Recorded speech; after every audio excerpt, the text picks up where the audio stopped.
So you guys have, I'm sure, if you go pull out a denial letter, a denial email from anything that you've applied for, look at it. It'll say um, credit balances to limits too low or too high, or the length of time that you've had credit too low, or you've had too many inquiries, because they concentrate on the issues, not necessarily the score, because they know, banks.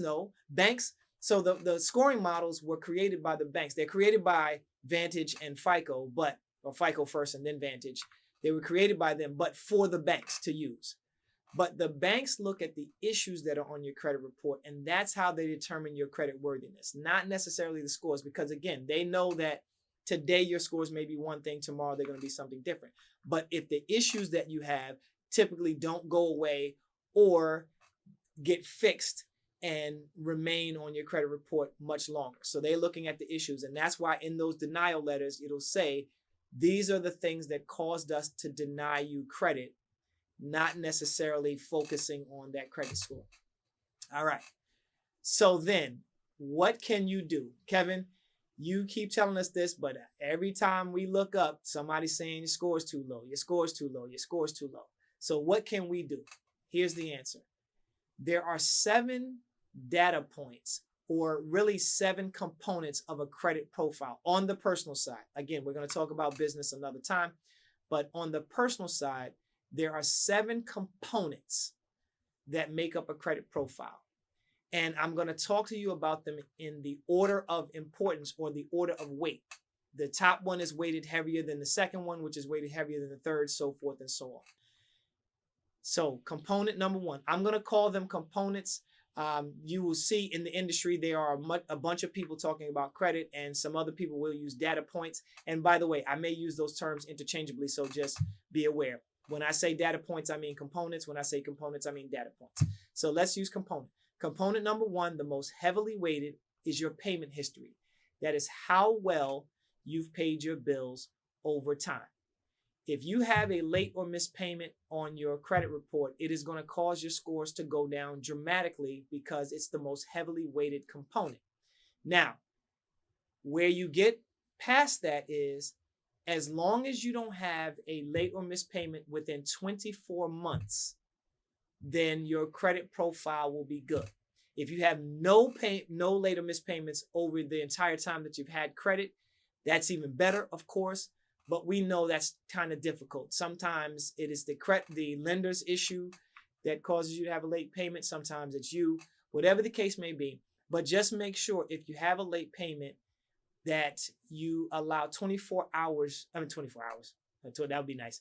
24 months, 2 years, 24 months to go by before you have the next late or missed payment.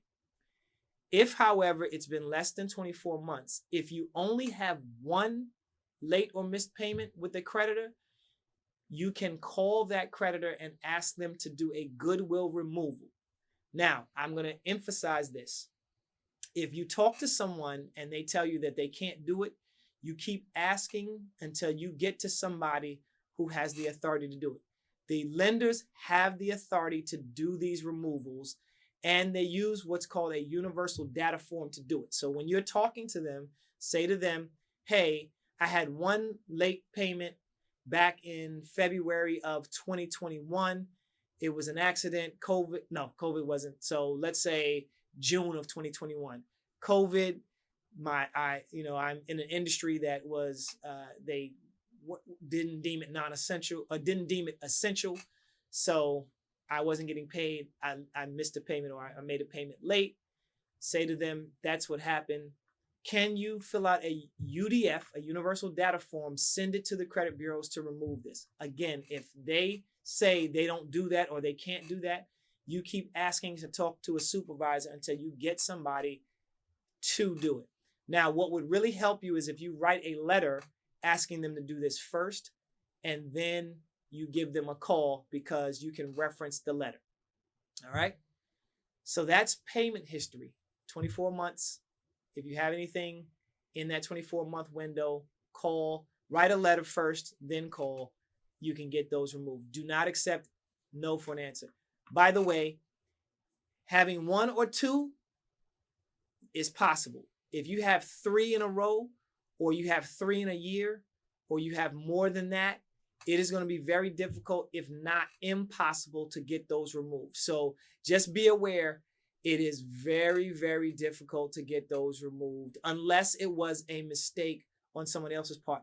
However, if you do have something compelling that backs up your story, like you were in the hospital, maybe if you were in an accident or you lost your job. Again, COVID is a really compelling reason. If you have multiples, it is easier to get them if you have a compelling reason why, not you just didn't pay your bills, but a compelling reason why, and you have documentation to prove it. So if you went to the hospital and you provide the doctor's records, keep all of that stuff because you can use that to get that removed. All right? That's payment history.